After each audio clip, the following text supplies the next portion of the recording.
Ladies and gentlemen, welcome back to the Gaming Grounds channel. It's your boy Action Jack, and as you all know, I've been on a personal hiatus due to my moving situation. And if you're not aware, then you can definitely hear everything that we have going on. And when I mean we, I mean my castmates on the Winging It podcast. That is every Sunday at 7 o'clock p.m. Eastern Standard Time. You can come check out myself, Jay, the gaming idea guy Andre, as well as Shadow Fox. And sometimes we'll have the lovely Vicky come through along with our buddy Sandstorm as well. But if anything can bring me out of handling personal business, it would definitely be stupidity. Not too fond of stupidity. And if you watch the podcast at all, you know that I don't really like to just talk about anything. Anything that interests me or I feel like will be interesting to talk about is something that I'll dive into. I don't just speak on every topic. But this Metroid topic is one that is kind of touching me the wrong way, if you will. And I just got done watching Andre's video, so credit out to him for even giving me the idea to do the video. And I know plenty of other people have done videos before me, but you know, my castmates, the way that they do their videos and the way that they speak on things, it tends to jog my brain a little bit more to kind of give me an idea to come and put my own perspectives and opinions out there on a certain matter, if you will. So getting into this whole Metroid Dread situation, I'm going to tackle everything that I've seen along with everything that I take issue with. Now let's go with this pricing thing. I can end it with just simply saying whatever price you're willing to pay for a product, then in itself that's what it is to you. Even if you go and you drop $70 on a Destruction All-Stars, if you got $70 worth of game out of that game, if not more, then cool, that's great for you. The same way, if I look at Labo was a great price and experience. Why? I didn't just look at it as cardboard. I looked at it as an activity to build outside of doing things like, you know, your paper, well, not paper, but your plane or your mechs or anything else that you see people build like cars. It was something that was interesting, especially to do with my children. And then at the end of it, you actually got a game out of something that you were building yourselves. And let's be honest, most of y'all don't know how to do half of the easiest shit as nailing a nail to the wall or hanging up a picture. So cardboard possibly kicked your ass and you didn't want to do it anyway, but you looked at it from a very baseline standpoint of it being cardboard, therefore saying that, oh, it wasn't worth it because there was also the Nintendo name attached to it, so therefore you thought it was just a gimmick and didn't want to deal with it and rather dogged it out opposed to trying it. So when it comes down to the pricing of any product, it's going to be up to the consumer who purchases said product.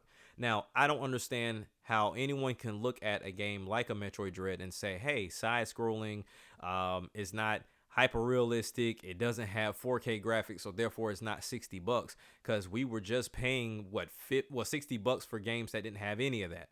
So how is it now that $60 does not suffice for something that gives you great gameplay, it gives you a great story, or add to a great story as far as lore goes, and it also adds a lot of great environments as well as gameplay in itself, great mechanics, and it runs fluid. Didn't have to worry about any type of hiccups, things that were missing, DLCs, loot boxes, any of that. You received a complete game after the day one update of $60, and you can complete it from beginning to end and even replay it to continue to finish this game and get your quality's worth for Metroid Dread. Now, my issue with pricing as well with these conversations is the lack of prices dropping when it comes to Nintendo. I can ask anyone this question that ever thought to be a businessman or woman, or to even think of knowing a businessman or woman. If I produce a product and the product is at, let's say, this $50 mark, and it continues to sell, it does not decline in sales. All it does is it finds its minimum market, and then it also increases when it comes down to the sales. Let's say I sell on a regular 10,000 games, let's say a month, 10,000 a month, right? And then next month I get 10,000. The following month I get 20. It comes back down to 10, but then it shoots up to 30. And it seems to be very consistent in this 10 to 30 range. And I'm comfortable with that for what I paid for in regards to research and development as well as making this game. Why in the world would I drop it from $50? It doesn't make sense. A lot of people want to have this idea that I want what's best for my business, but I want my business to provide what's best for me. And within the world of business in general, that's not ever going to happen. Both sides are going to have to give. So they give in regards to what they charge you, whether it be 50, 60, or $70, what have you. And then you take a little hit here and there when they don't put it on sale. And even when they put it on sale, you just have to hope and wish that they got their quota met in regards to sales for them to make an investment or a return for them to make you a sequel if you really did like the game. And that's why I feel like a lot of people get very selfish in this realm of video games. You want the prices of games to drop. I've said it before. God of War should have never, ever, ever dropped past $60. Should have never dropped past $60. Give me a reason why this drops past $60. The only legitimate reason is if the game is not being purchased. And from what I see on Twitter, the way that y'all keep caping for God of War and the way y'all cape for Ratchet and Clank and the way y'all cape for Uncharted, those games should be at a substantial selling rate for it to remain at a $60 price point. But I know I would be wrong in thinking that because I do know these games don't sell at that height like it should be. And I think I think Uncharted maybe is 20 million plus here and there. But you think about how long ago Uncharted 4 released. It should have been at that point without the sales, without the bundles, without the giveaways here and there. There should be no reason for a first party PlayStation game, for as much as they invest in those games with actors, and we talk about scripts and we talk about scenery and those cutscenes and everything else that comes along with it, those games should not be dropping down in price unless they've moved on to the next generation. But whenever it's still alive and well with the PS4 era or the PS5 era, I should not see a price drop for either of these games. If I'm going to get this game cheaper, I'm getting it from a third-party seller, whether it be someone else or an actual retailer like GameStop where they sell it used. I don't understand the mindset of, oh, well, we should be looking for Sony to keep it the same so that way their IP continues to gain the popularity, or if it continues to hold the weight like it should, like a Nintendo product. I hear all the time, no one can do Sony games. Everybody can do Nintendo games. Everybody can make Nintendo type games. No one can make a Sony type game. Well, no one can keep their prices and sell at an equal rate, if not higher, as Nintendo, but they try to. No one can. No one has touched Nintendo in that regard outside of your free-to-play games. And we already know how that rolls and how that goes. So when I look at quality of games and how they come out and how they're represented and how they're presented, Nintendo's the one that I look at as the face of that. If anything, you should be thankful that your PS5 exclusives or your Xbox exclusives are not higher in price, because what those budgets look like, they should be higher than that. There's a reason why your games are going to PC now, because a lot of y'all cape, but a lot of y'all don't show up because y'all wait for sales or y'all wait for bundles before y'all pick those games up. Now, that's fantastic for you, but then when you have the Sony pony that comes around and says, well, it's hurting the Sony brand because it's going to PC, understand you need to blame your counterparts for that, because they waited for a sale or they didn't buy it at full price, because we're all used to that. We all know those games are going to drop in price within a matter of 6 months or so. Nintendo, that's not going to happen, so you might as well go ahead and pick up the game now. It's just not going to happen unless there is a holiday event or sale that goes on, and then you'll catch it for that hot minute, and then it goes right back up. Nintendo understands the value of property. That's why they take down these emulated situations, or they take down something that has some similarities to it. Even though a lot of people look at it as they're millionaires, billionaires, whatever, and it's not going to hurt them. In the long run, it may hurt them. Everyone wants to look at this say-all, be-all situation as this one-time fix of hurting someone or a business, but it's more than that. It takes time to build up to feel that hit. It's a lot of little hits that turn into this one big hit that's called the snowball effect.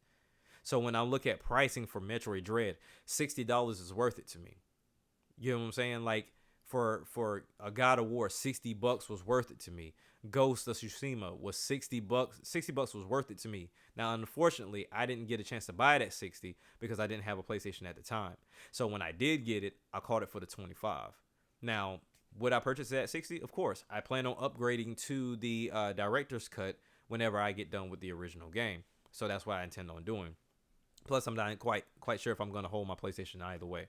But either way you look at it, you get my point and you see what I'm talking about as far as this price point. It's simple as It's in the eyes of the beholder. If you feel like it's worth 60, then cool. If you don't, then cool. Leave it be. Don't shame anybody for wanting to pay 60, because I guarantee you, if every last one of these games came out for free and they say, hey, like Humble Bundle, pay what you think we should get. None of y'all paying $60. None of y'all paying $70 for any of these games. You like to claim that God of War is worth 60. You like to claim that Horizon's worth 60. But if Sony gave you the opportunity to pay that price of what you felt was necessary, most of y'all wouldn't even pay it. Y'all might shoot them a quick 5, but that's about it. If I'm going to get the game for free, why the hell not get it for free? That's going to be most of y'all's mentality. But I digress. But either way, let's look at the situation from another stupid standpoint that we're seeing in regards to the emulation of Metroid Dread. Now, I've heard conversations as far as if I have the game, then I should be able to dump it and then play it on any emulator that I see fit, because I don't like Nintendo's hardware. Okay, cool. I'm with you. You bought the game. You were able to dump it. Much like Andre said, you need the Switch anyway, so I'm not quite sure why you wouldn't just play it on that. But if you want to play it on PC, cool, that's fine. Whatever you do is what you do. You made the purchase, so you contributed to the attention of said game and the success of the said game. But what I don't understand is those that do dump it, sharing it publicly with everybody else to download it without making said purchase. Now, I don't know about you, but I'm not a fan of purchasing something and then letting everybody else feed off of it. I don't understand that mindset. I don't understand that concept. It's that leech mentality, waiting for someone to drop something that you could have went and purchased and done yourself. Because let's keep it a buck. Most of y'all using this excuse as far as a dump, y'all don't even know how to do it. Like, y'all don't even know how to dump a game. You don't own the system. You don't own the game. You don't know how to dump a game. You don't even have a PC half of the time to even do the dump. And you don't even have the PC to run the emulator. So why are you even using that argument? I'm always curious about people using arguments for things that don't pertain to them. Use an argument that pertains to you. It was the same situation in regards to the Xbox thing with Xbox One, saying they had a DRM situation in the beginning. And it was like, the first excuse that came out of everybody's mouth was, well, what about the troops? Don't worry about us. You're not a troop. Don't worry about us. At that time, I was still in the military. And anybody to tell you, as much as y'all think that we don't have internet access overseas, you'd be sadly mistaken, because trust me, that's the first thing that we're looking out for when we get overseas, is to have the ability to do whatever online, whether you're talking about having a USO or having it within your own shoe. Trust me, we're good. We don't need you to stand up for us, because you're just using us as an scapegoat anyway in the first place. So when I look at this whole situation, don't bring up things that do not pertain to you. Well, what if somebody can't afford the game? Then you just can't afford the game. Just because I can't afford a Ferrari does not mean I go to a Ferrari dealership and steal said car. This logic is dumb. Everybody's looking for a reason or a justifiable reason to do the scummy shit they do. And I understand that's just the way of the world. If it's something that makes them feel good, if they feel like they have enough people to back them up for what they do, then it's like, oh, okay, then it is okay, because it's not just me out here doing the dumb shit. And I hear it. Nintendo's hardware is not suffice. Okay, if it can run on Nintendo's product and it's not running the way that you like, make the purchase of the game, find a way to dump it, and then go about playing the game where you're gonna play it. But at least Nintendo still got that purchase, if you will. Now, the other dumb excuse I hear, well, what's the difference between used games and me just downloading it off of whomever's website or torrent or whatever to actually play the game on the Yuzu emulator or whatever emulator is out at this point, CMU, whatever the case may be? There's a huge difference. You can use the excuse that, hey, look, if I buy it used or if I get it on an emulator, whatever case may be, Nintendo's not getting money either way. That's very, very true, very correct. But here's the difference. If you go and you download it from, say somebody on a torrent versus going to go pick it up used, somebody had to make that purchase to get a used copy. There's only one person that had to make a purchase and then dump it for the, let's say, millions of people to download it, versus if I wanted a million used copies, that means that there had to have been a million purchases. You get what I'm saying? There is a difference. One is on the digital front, to where it can be shared out to millions of people from one purchase, opposed to one being one purchase and only one other person can purchase it behind that. There is no, if I buy Metroid Dread and take it back to GameStop, then 500 other people get a chance to play that game at the same time. It's going to take for people to keep bringing it back, bringing it back, bringing it back, bringing it back, and utilizing that product or that practice that GameStop has as far as used games go. So that is a huge difference.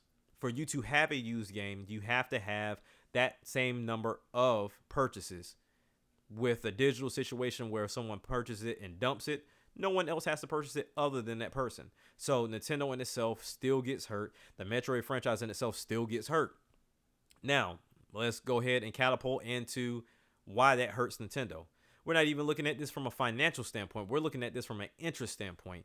This has been years in the making. I hear so many people complain about why Nintendo doesn't go back to the old franchises, why they don't go back to the old IPs and then give them new life, because there's so much money they're missing on the table. How about you bring out Virtual Console again so I can play these older games and I can do blah, blah, blah, blah, blah, blah, blah, blah, blah, blah. But then when they do something like this and they give you a great game, and then they have another one coming in the future with Metroid Prime, you choose to emulate it. You choose not to purchase it. For whatever reason you want to come up with, for whatever excuse you want to make, you then in turn go and pirate said game. But then wonder why things of this nature don't stand up.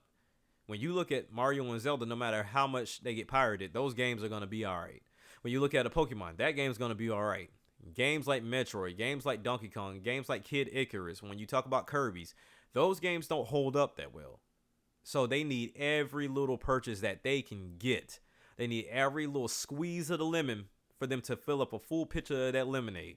So everyone needs to chip in for the purchase for something that you claim you're interested in. And not to mention with that little moniker of, or that stigma of Nintendo being for kids, but then I'm seeing a lot of people not purchasing the, I guess you could say, adult game in Metroid when it's available. The game just came out. There's no reason for you to pirate it. It's not like you can't find it. You may think it's overpriced, but it's just your regular MSRP. And then on top of that, what makes it even worse is most of y'all are struggling with this game. Now, like I said, I've been told that having a Nintendo console is solely for kids. Nintendo makes kiddie games. Nintendo's games are way too easy. There's no way Nintendo could ever make anything like Sony and Microsoft. But I'm seeing a lot of people, including developers that make games, struggle with Metroid Dread right now. Because it makes you explore. It makes you think outside the box. It doesn't give you cues. It makes you do things that you normally wouldn't do. It does not hold your hand. By no means is it a super difficult game by any means. It has the proper level of difficulty. There are some games that are difficult just for the sake of being difficult. There are games that are very, how can I say, leading in where you should go. Let me highlight this. Let me color that. Let me shine light on that. Metroid doesn't do that, and I enjoy it for that. Could the map be a little overwhelming? Of course. Very daunting sometimes. Sometimes it increases my anxiety, but you know what? Put the shit down, pick it up a little bit later, continue the game on a fresh pair of eyes and a fresh mind, and get it going. I've been stuck, figured my way out. I have not gone to YouTube as of yet. I have not gone to any forums as of yet. I've done all of what I've done thus far by myself. I figured out with Kraid, it's easier for me to spam missiles on that first go around. Hit Twitter up, everybody finally figures it out and then spreads the word. That's what you do. That's what you do with the games. But unfortunately, that's not the world we're in. Everything is supposed to be $20. Everything's supposed to be 4K. Everything's supposed to be open world. Everything is supposed to drop in price over a span of 6 months to a year. Everything is supposed to have online multiplayer. Everything is supposed to be cross-platform. Everything is supposed to be available for your console. And that's where we are. And then not to mention, everything's supposed to be very movie-like. Now, I'm all for a game having a great story, great cutscenes, great cinematics, and things of that nature.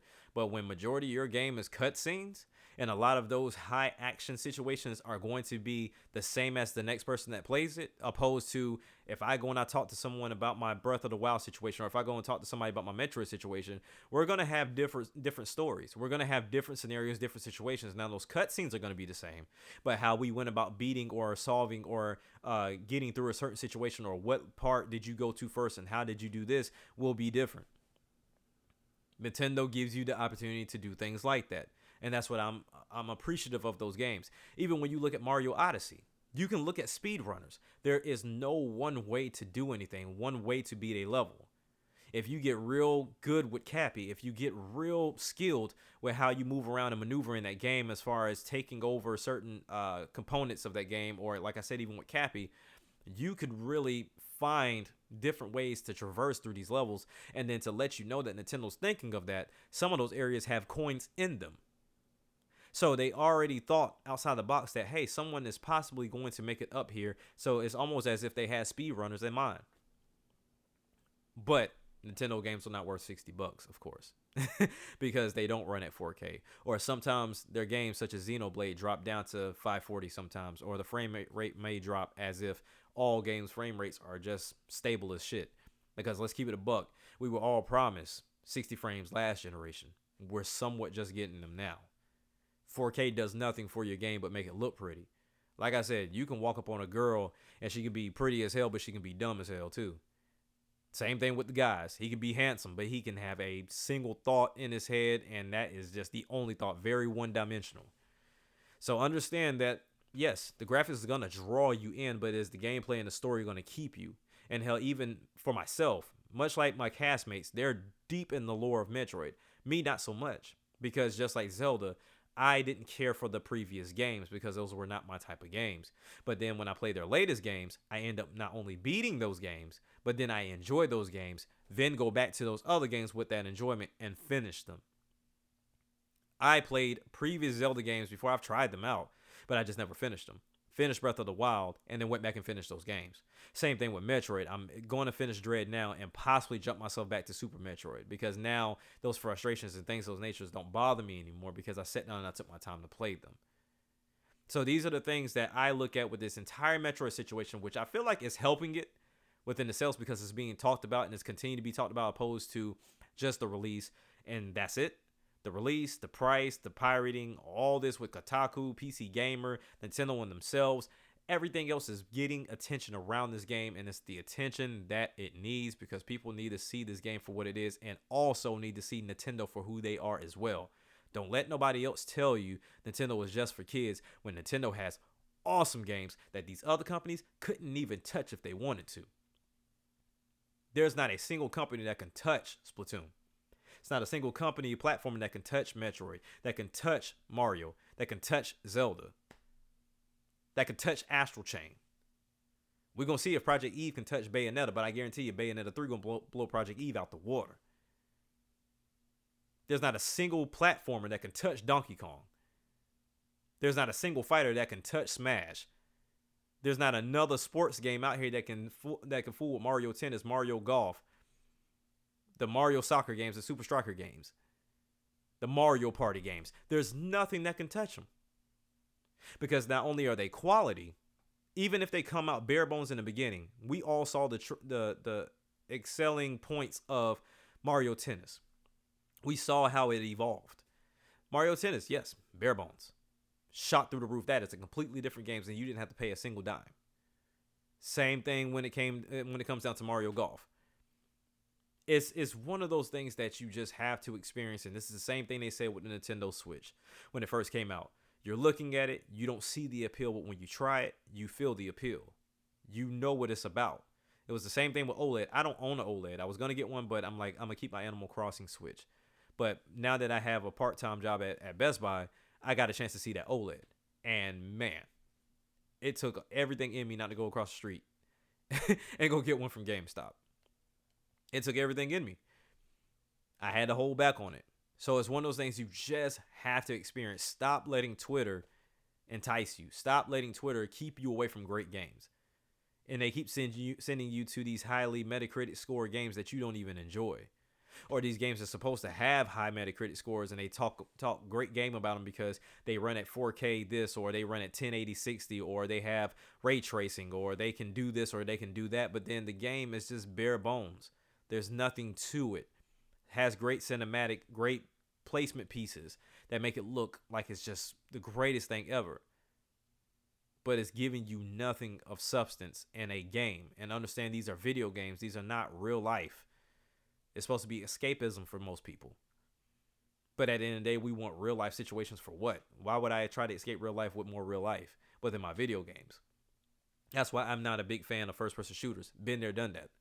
I don't care about shooting nobody down, bro. That's just, I've been there, done that. I'm not in that mindset to play those games no more. Now I have a couple battles that still love them. Don't get me wrong. I just don't get down like that.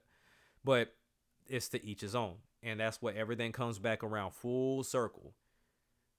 Do what's best for you. Pay what's best for you. Play the game that's best for you. Don't play games just because somebody else told you to do it. Play it because it interests you. The trailer that they put out there was enticing enough for you to pick up. And I know money's tight. So you want to wait for a seller. You want to wait for this. You want to wait for that. That's cool. Everything is cool with that. But at the end of the day, understand, like Miss K said, and like we all say, gaming is an expensive hobby. Ain't nothing cheap over here. And if you can't afford to roll with everybody else on this, don't put yourself in debt behind that.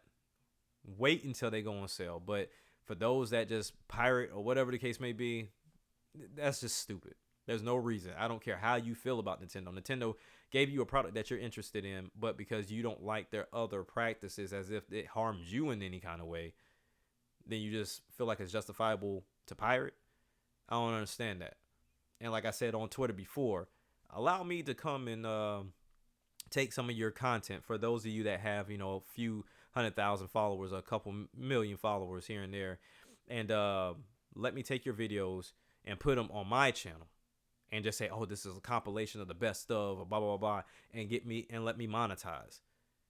And if you say hell no, then okay, there's no reason for you to be pirating off of other people's shit. Shouts out to Andre, Sandstorm. Shout out to Jay, Shadow Fox, Rules of Two Review, Player Essence, OJ, man. He has been the Pablo Escobar of pushing this Metroid Dread content along with Rules of Two Review. This has been a big push. They have enticed me to not only purchase this game, but also to dig into the lore of the franchise and really get invested and get involved with the entire content of what is Metroid. So, like I said, it's your boy Action Jack, and I'm out this time. Peace.